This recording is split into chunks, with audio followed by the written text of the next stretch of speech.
जय श्री राधे भक्तों। श्रीमद् भगवद गीता जी का अध्ययन हम लोग कर रहे हैं। श्री भगवान उवाच अध्याय द्वितीय श्लोक 12। भगवान इस श्लोक के अंतर्गत सत तत्व को लेकर शोक करना अनुचित क्यों है, इस शंका के समाधान के लिए आगे के 2 श्लोक कह रहे हैं, जिनको हम जानने का प्रयास कर रहे हैं। न त्वेवाहं जातु नासं न त्वं नेमे जनाधिपा न चैव न भविष्यामः सर्वे वयमतः परम्। जातु अहम न आसम, किसी काल में नहीं था, त्वम नहीं में, तू नहीं था, तथा ये जनाधिपा न तू एव, राजा लोग नहीं थे, बात भी न तू एव नहीं है, च अतः परम, और इसके बाद भविष्य में, वयम सर्वे न भविष्यामः एव न, मैं तू और राजा लोग हम सब नहीं रहेंगे, यह बात भी नहीं है। भक्तों, मात्र संसार में 2 ही वस्तुएं हैं, शरीरी और शरीर, सत और असत। ये दोनों ही अशोच्य हैं, अर्थात शोक न शरीरी, शरीर में रहने वाले को लेकर हो सकता है और न शरीर को लेकर ही हो सकता है।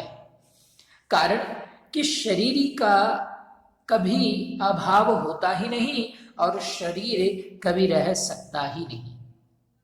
इन दोनों के लिए पूर्व श्लोक में जो अशोच्यान पद आया है, उसकी व्याख्या अब शरीरी की नित्यता और शरीर की अनित्यता के रूप में करते हैं। न त्वेवाहं जातु जनाधिपा, लोगों की दृष्टि से मैंने जब तक अवतार नहीं लिया था तब तक मैं इस रूप से, कृष्ण रूप से सबके सामने प्रकट नहीं था, और आपका जब तक जन्म नहीं हुआ था तब तक तुम भी इस रूप में, अर्जुन रूप से सबके सामने प्रकट नहीं थे। तथा इन राजाओं का भी जब तक जन्म नहीं हुआ तब तक ये भी इस रूप से, राजा रूप से सबके सामने प्रकट नहीं थे। परंतु मैं, आप, तुम और ये राजा लोग इस रूप से प्रकट न होने पर भी पहले नहीं थे, ऐसी बात नहीं है। भक्तों, यहां मैं, तुम और ये राजा लोग पहले थे, ऐसा कहने से ही काम चल सकता था, पर ऐसा न कहकर मैं, तुम और ये राजा लोग पहले नहीं थे, ऐसी बात नहीं, ऐसा कहा गया है। भक्तों, इसका कारण यह है कि पहले नहीं थे, ऐसी बात नहीं है। ऐसा कहने से पहले हम सब जरूर थे, यह बात दृढ़ हो जाती है। तात्पर्य यह हुआ कि नित्य तत्व सदा ही नित्य है, इसका कभी अभाव था ही नहीं। जातु कहने का तात्पर्य है कि भूत, भविष्य और वर्तमान काल में तथा किसी भी देश, परिस्थिति, अवस्था, घटना, वस्तु आदि में नित्य तत्व का किंची मात्र भी अभाव नहीं हो सकता। यहां अहम पद देकर भगवान ने एक विलक्षण बात कही है। आगे 4 अध्याय के 5वें श्लोक में भगवान ने अर्जुन से कहा है कि मेरे और तुम्हारे बहुत से जन्म हुए हैं, पर उनको मैं जानता हूं, तुम नहीं जानते। इस प्रकार भगवान ने अपना ईश्वरपना प्रकट करके जीवों से अपने को अलग बताया है। परंतु यहां भगवान जीवों के साथ अपनी एकता बता रहे हैं। इसका तात्पर्य यह है कि वहां 4 अध्याय के 5वें श्लोक में भगवान का आशय अपनी महत्ता, विशेषता प्रकट करने में है, और यहाँ भगवान का आशय तात्विक दृष्टि से नित्य तत्व को जनाने में है। भक्तों, भविष्य में शरीरों की ये अवस्थाएं नहीं रहेंगी और एक दिन ये शरीर भी नहीं रहेंगे, परंतु ऐसी अवस्था में भी हम सब नहीं रहेंगे, यह बात नहीं है। अर्थात हम सब जरूर रहेंगे, कारण कि नित्य तत्व का कभी अभाव था नहीं और होगा भी नहीं। मैं, तुम और राजा लोग हम सभी पहले नहीं थे, यह बात भी नहीं है, और आगे नहीं रहेंगे, यह बात भी नहीं है। इस प्रकार भूत और भविष्य की बात तो भगवान ने कह दी, पर वर्तमान की बात भगवान ने नहीं कही। इसका कारण यह है भक्तों के शरीरों की दृष्टि से तो हम सब वर्तमान में प्रत्यक्ष ही हैं, इसमें कोई संदेह नहीं है। इसलिए हम सभी अभी नहीं है, ये बात है ही नहीं। ऐसा कहने की जरूरत ही कहाँ है। अगर तात्विक दृष्टि से देखा जाए तो हम सभी वर्तमान में हैं और ये शरीर प्रतिक्षण बदल रहे हैं। इस तरह शरीरों से अलगाव का अनुभव हमें वर्तमान में ही कर लेना चाहिए। तात्पर्य है कि जैसे भूत और भविष्य में अपनी सत्ता का अभाव नहीं है, ऐसे ही वर्तमान में भी अपनी सत्ता का अभाव नहीं है, इसका अनुभव करना चाहिए। जैसे प्रत्येक प्राणी को नींद आने से पहले भी यह अनुभव रहता है कि अभी हम हैं, और नींद खुलने पर भी यह अनुभव रहता है कि अभी हम हैं, तो नींद की अवस्था में भी हम वैसे के वैसे ही थे, केवल बाहर जानने की सामग्री का अभाव था, हमारा अभाव नहीं था।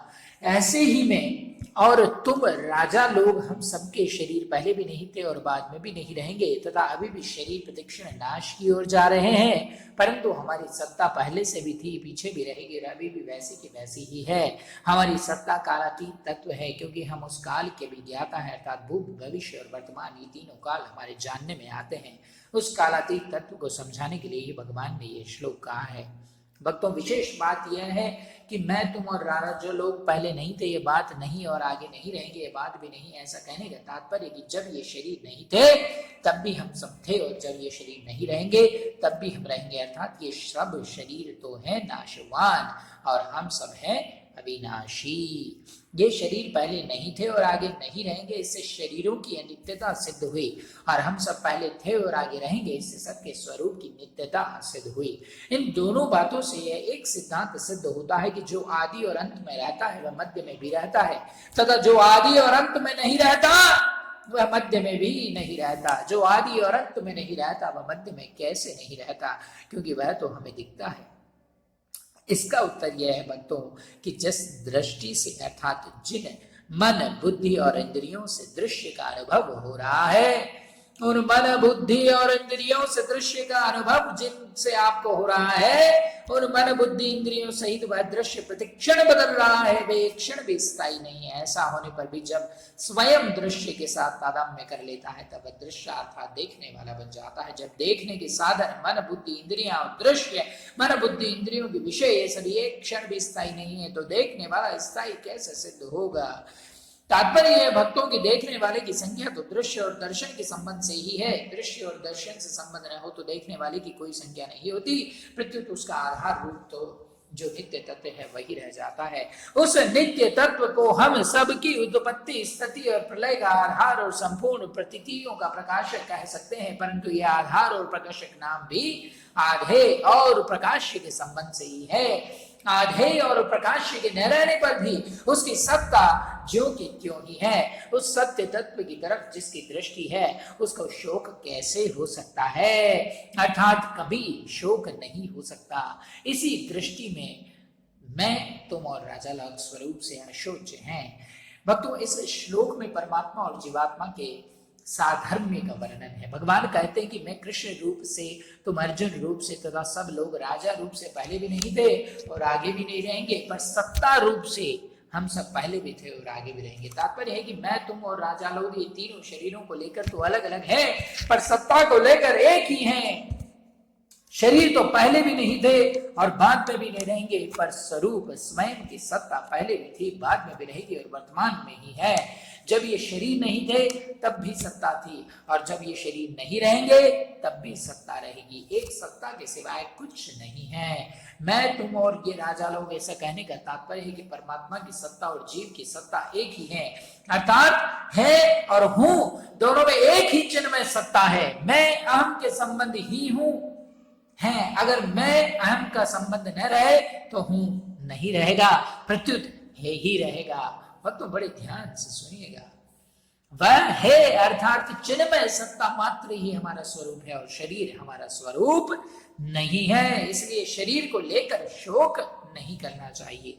भूतकाल और भविष्य काल की घटना जितनी दूर दिखती है भक्तों, उतनी ही दूर वर्तमान भी है। जैसे भूत और भविष्य से हमारा संबंध नहीं है, ऐसे ही वर्तमान से भी हमारा संबंध नहीं है। जब संबंध ही नहीं तो फिर भूत भविष्य और वर्तमान में क्या फर्क हुआ है? तीनों काल के अंतर्गत है, जबकि हमारा स्वरूप काल से अतीत है।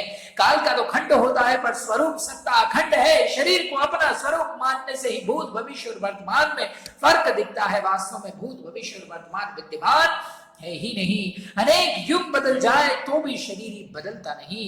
वह का वह ही रहता है, क्योंकि वह परमात्मा का अंश है, परंतु शरीर बदलता ही रहता है, क्षण मात्र भी वह नहीं रहता है। भक्तों आगे भगवान कहते हैं कि अत्यंत महत्वपूर्ण श्लोक, देहिनो अस्मिन् यथा देहे कौमारं यौवनं जरा तथा देहांतरं प्राप्तिर्धीरस्तत्र मुह्यति।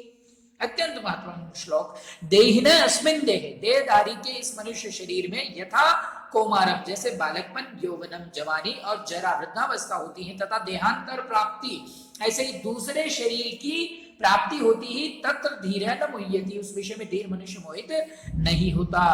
भक्तों शरीरी धारी के शरीर से पहले बाल्यावस्था आती है। देहिनो अस्मिन् यथा देहे कौमारम यौवनम जरा, कुमार युवा और वृद्धावस्था तो मात्र शरीरधारियों के शरीर ही होती है, परंतु यहाँ अस्मिन् देह पदों में देह शब्द मनुष्य शरीर का वाचक मानना चाहिए। तो आइए हम बढ़ रहे हैं इसके अंतर्गत कि शरीरधारी के शरीर में पहले बाल्यावस्था आती है, फिर युवावस्था आती है और फिर वृद्धावस्था आती है। तात्पर्य है कि शरीर में कभी एक अवस्था नहीं रहती, उसमें निरंतर परिवर्तन होता रहता है। यहाँ शरीरधारी के शरीर में ऐसा कहने से सिद्ध होता है कि शरीरी अलग है और शरीर अलग है। शरीरी दृष्टा है, शरीर दृश्य है, शरीरी दृष्टा है और शरीर दृश्य है। अतः शरीर में बालकपन आदि अवस्थाओं का जो परिवर्तन है वो परिवर्तन शरीरी में नहीं है। तथा देहांतर प्राप्ति ही, जैसे शरीर की कुमार युवा आदि अवस्थाएं ऐसे ही है, वैसे ही देहांतर की अर्थात दूसरे शरीर की प्राप्ति होती है। जैसे स्थूल शरीर बालक से जवान एवं जवान से बूढ़ा हो जाता है तो इस अवस्थाओं के परिवर्तन को लेकर कोई शोक नहीं होता, ऐसे ही शरीरी एक शरीर से दूसरे शरीर में जब जाता है तो इस विषय में भी शोक नहीं होना चाहिए। जैसे स्थूल शरीर के रहते रहते कुमार युवा आदि अवस्थाएं होती है, ऐसे सूक्ष्म और कारण शरीर के रहते रहते देहांतर की प्राप्ति होती है। अर्थात जैसे बालकपन, जवानी आदि स्थूल शरीर की अवस्थाएं, ऐसे देहांतर की प्राप्ति मृत्यु के बाद दूसरा शरीर धारण करना सूक्ष्म और कारण शरीर की अवस्था है। भक्तों स्थूल शरीर के रहते रहते कुमार आदि अवस्थाओं का परिवर्तन होता है, यह तो स्थूल दृष्टि है। सूक्ष्म दृष्टि से देखा जाए तो अवस्थाओं की तरह स्थूल शरीर में भी परिवर्तन होता रहता है। बाल्यावस्था में जो शरीर था वह युवावस्था में नहीं है। वास्तव में ऐसा कोई क्षण ही नहीं है जिस क्षण में स्थूल शरीर का परिवर्तन ना हुआ हो। ऐसे ही सूक्ष्म और कारण शरीर में भी प्रतिक्षण परिवर्तन होता रहता है, जो देहांतर रूप से स्पष्ट देखने में आता है। भक्तों देहांतर की प्राप्ति होने पर स्थूल शरीर तो छूट जाता है, पर मुक्ति से पहले सूक्ष्म और कारण शरीर नहीं छूटते। जब तक मुक्ति न हो तब तक सूक्ष्म और कारण शरीर के साथ संबंध बना रहता है। भक्तों अब विचार यह करना है कि स्थूल शरीर का तो हमें ज्ञान होता है, पर सूक्ष्म और कारण शरीर का हमें ज्ञान नहीं होता। अतः जब सूक्ष्म और कारण शरीर का ज्ञान भी नहीं होता तो उनके परिवर्तन का ज्ञान हमें कैसे हो सकता है? इसका उत्तर यह है कि भक्तों जैसे स्थूल शरीर का ज्ञान उसकी अवस्थाओं को लेकर होता है, ऐसे सूक्ष्म और कारण शरीर का ज्ञान भी उसकी अवस्थाओं को लेकर होता है। स्थूल शरीर की जागृत, सूक्ष्म शरीर की स्वप्न और कारण शरीर की सुषुप्ति अवस्था मानी जाती है। मनुष्य अपनी बाल्यावस्था में अपने को स्वप्न में बालक देखता है, युवावस्था में स्वप्न में युवा देखता है और वृद्धावस्था में स्वप्न में वृद्ध देखता है। ऐसे यह सिद्ध होता है कि स्थूल शरीर के साथ साथ सूक्ष्म शरीर का भी परिवर्तन होता है। ऐसे ही सुषुप्ति अवस्था बाल्यावस्था में ज्यादा होती है, युवावस्था में कम होती है और वृद्धावस्था में बहुत कम हो जाती है। अतः इसके कारण शरीर का परिवर्तन भी सिद्ध हो गया। दूसरी बात, बाल्यावस्था और युवावस्था में नींद लेने पर शरीर और इंद्रियों में जैसी ताजगी आती है वैसी ताजगी वृद्धावस्था में नींद लेने पर नहीं आती। अर्थात वृद्धावस्था में बाल्य और युवावस्था जैसा विश्राम नहीं मिलता। इस रीति से भी कारण शरीर का परिवर्तन सिद्ध होता है।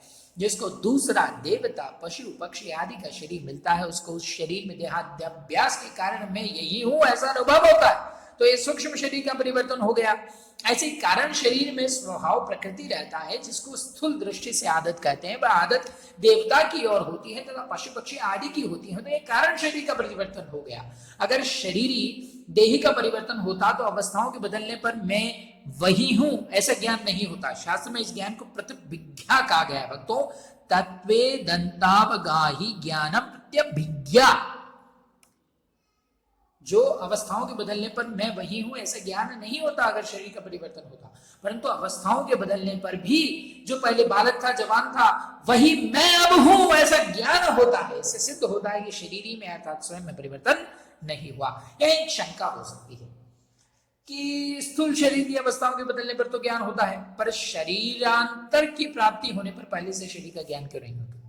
पूर्व शरीर के ज्ञान न होने में कारण यह है कि मृत्यु और जन्म के समय बहुत समय ज्यादा कष्ट होता है। उस कष्ट के कारण बुद्धि में पूर्व जन्म की स्मृति नहीं रहती। भक्तों हम बताते हैं जैसे लकवा मार जाने पर, अधिक वृद्धावस्था होने पर बुद्धि में पहले जैसे ज्ञान नहीं रहता, ऐसे मृत्यु काल में, जन्म काल में बहुत बड़ा धक्का लगने पर पूर्व जन्म का ज्ञान नहीं रहता। भक्तों म्रियते रुदताम स्वानो मुरवेदन ज्ञास्तिधि श्रीमद् भागवतम में आता है भक्तों, तृतीय खंड के 30वें अध्याय का ये श्लोक है, 17वां लगभग। मनुष्य रोते हैं, स्वजनों के बीच अत्यंत वेदना से अचेत होकर मृत्यु को प्राप्त होता है। विनिष्क्रामति कृष्णेन निरुच्छ्वासो हत स्मृति श्रीमद् भागवतम में ही 31वां श्लोक, 31वें अध्याय का 23वां श्लोक, जिसमें कहा गया कि जन्म के समय उसके श्वास की गति रुक जाती है और पूर्व स्मृति नष्ट हो जाती है। और महाभारत में अनुशासन में आता है कि ये मृता सहसा मृत्य जायन्ते सहसा पुनः तेषां पौराणिको अभ्यास कंचिति काले ही तिष्ठति तस्मात् जाति स्मरा लोके जयन्ते बोध संयुता तेषां विवर्धतां संज्ञा स्वप्नमतः प्रणश्यति। भक्तों, जो मनुष्य सहसा मृत्यु को प्राप्त होकर भी फिर कहीं सहसा जन्म ले लेते हैं, उनका पुराना अभ्यास या संस्कार कुछ काल तक बना रहता है, इसलिए वे लोक में पूर्व जन्म की बातों के ज्ञान से युक्त होकर जन्म लेते हैं और जाति स्मर कहलाते हैं। फिर ज्यों ज्यों वे बढ़ने लगते हैं त्यों त्यों उनकी स्वप्न जैसी वह पुरानी स्मृति नष्ट होने लग जाती है। भक्तों, परंतु जिसकी मृत्यु में ऐसा कष्ट नहीं होता, अर्थात शरीर की अवस्थांतरात के प्राप्ति की तरह अनायास ही देहांतर की प्राप्ति हो जाती है, उसकी बुद्धि में पूर्व जन्म की स्मृति रह सकती है। हाँ भक्तों, अभी हमने बताया अगले श्लोक में आपको पढ़ा कि ये मृता सहसा मृत्या जायन्ते सहसा पुनः तेषां पौराणिको अभ्यास कंचित काले ही तिष्ठति तस्मान् जाति स्मरा लोके जायन्ते भूत संयुता तेषां विवर्धतां संज्ञां स्वप्नवता स प्रणश्यति। तो इसी के अंतर्गत भक्तों ये बात महाभारत में आ जाती है। अब विचार करें कि जैसा ज्ञान अवस्थान्तर की प्राप्ति में होता है वैसा ज्ञान देहांतर की प्राप्ति में नहीं होता, परंतु मैं हूं इस प्रकार अपनी सत्ता के ज्ञान तो सबको रहता है। जैसे सुषुप्ति गाढ़ निद्रा में अपना कुछ भी ज्ञान नहीं रहता, पर जगने पर मनुष्य कहता है कि ऐसी गाढ़ नींद आई कि मेरे को कुछ पता ही नहीं रहा, तो कुछ पता नहीं रहा इसका ज्ञान तो है ही ना। सोने से पहले मैं जो था वही मैं जगने के बाद हूं, तो सुषुप्ति के समय भी मैं वही था। इस प्रकार अपनी सत्ता का ज्ञान अखंड रूप से निरंतर रहता है। अपनी सत्ता के अभाव का ज्ञान कभी किसी को नहीं होता। शरीरधारी की सत्ता का सद्भाव अखंड रूप से रहता है, तभी तो मुक्ति होती है और मुक्त अवस्था में वह रहता है। हाँ, जीवन मुक्त अवस्था में उसको शरीरांतरों का ज्ञान भले ही ना हो, पर मैं तीनों शरीरों से अलग में ऐसा अनुभव तो है ही। धीरस तत्र न मुह्यति, धीर वही है जिसको सत असत का बोध हो गया है। ऐसा धीर मनुष्य उस विषय में कभी मोहित नहीं होता, उसको कभी संदेह नहीं होता। इसका अर्थ यह नहीं कि उस धीर मनुष्य को देहांतर की प्राप्ति होती है। ऊंच नीच योनियों में जन्म होने के कारण गुणों का संग है और गुणों से संबंध विच्छेद होने पर धीर मनुष्य को देहांतर की प्राप्ति हो नहीं सकती। यहाँ तत्र पद का अर्थ देहांतर प्राप्ति के विषय में नहीं है, प्रत्युत देह देही के विषय में है। तात्पर्य है कि देह क्या है, देही क्या है, परिवर्तनशील क्या है, अपरिवर्तनशील क्या है, अनित्य क्या है, नित्य क्या है, सत्य क्या है, सत्य क्या है, विकारी क्या है, विकारी क्या है, इस विषय में वह मोह नहीं होता। देह और देही सर्वथा अलग है, इस विषय में उसको कभी मोह नहीं होता, उसको अपनी असंगता का अखंड ज्ञान रहता है।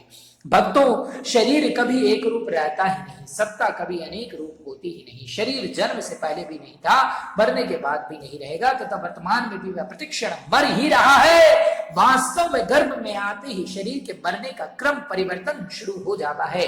बाल्यावस्था मर जाए तो युवावस्था आ जाती है, युवावस्था मर जाए तो वृद्धावस्था आ जाती है, और वृद्धावस्था मर जाए तो देहांतर अवस्था अर्थात दूसरे शरीर की प्राप्ति हो जाती है। सब अवस्थाएं शरीर की हैं, बाल, युवा और वृद्ध, ये तीन अवस्थाएं स्थूल शरीर की और देहांतर की प्राप्ति सूक्ष्म शरीर तथा कारण शरीर की है। परंतु स्वरूप की चिन्मय सत्ता इन सभी अवस्थाओं में अतीत है, अवस्थाएं बदलती हैं, वह स्वरूप वही रहता है। इस प्रकार शरीर विभाग और सत्ता विभाग को अलग अलग जानने वाला तत्वज्ञ पुरुष कभी किसी अवस्था में भी मोहित नहीं होता। जीव अपने कर्मों का फल भोगने के लिए अनेक योनि में जाते हैं, नरक और स्वर्ग में जाते हैं। ऐसा कहने मात्र से सिद्ध होता है कि 84 लाख योनियां छूट जाती हैं, स्वर्ग और नरक छूट जाते हैं, पर स्वयं शरीर वही रहता है। योनियां शरीर बदलती हैं, शरीर बदलती हैं, और जीव शरीर नहीं बदलता। जीव एक रहता है, तभी तो वह अनेक योनियों में अनेक लोगों में जाता है, और जो अनेक योनियों में जाता है वह स्वयं किसी के साथ लिप्त नहीं होता है, कभी नहीं फंसता है। भक्तों, अगर वह लिप्त हो जाए, फंस जाए, तो फिर 84 लाख योनियों को कौन भोगेगा? स्वर्ग और नरक में कौन जाएगा? मुक्त कौन होगा? जन्मना और मरना हमारा धर्म नहीं है, प्रत्युत शरीर का धर्म है।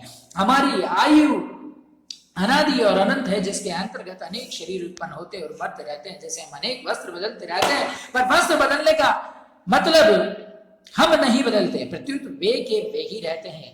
गीता के दूसरे अध्याय के 22वें श्लोक में ये बात आएगी। ऐसे ही अनेक योनियों में जाने पर भी हमारी सत्ता नित्य निरंतर जो कि क्यों रहती है। तात्पर्य यह है कि हमारी स्वतंत्र असंगता स्वतः सिद्ध है। हमारा जीवन किसी एक शरीर के अधीन नहीं है। असंग होने के कारण ही हम अनेक शरीरों में जाने पर भी वही रहते हैं, पर शरीर के साथ संग मान लेने के कारण हम अनेक शरीर को धारण करते हैं। माना हुआ संग तो टिकता नहीं, पर हम नया नया संग पकड़ते रहते हैं। अगर नया संग न पकड़े तो मुक्ति असंगता का स्वाधीनता स्वतः सिद्ध है। भक्तों, आज के लिए आपका बहुत बहुत धन्यवाद। सदैव भगवान का स्मरण करते रहिए, भगवत गीता का अध्ययन करते रहिए। जय जय श्री राधे श्याम सीताराम।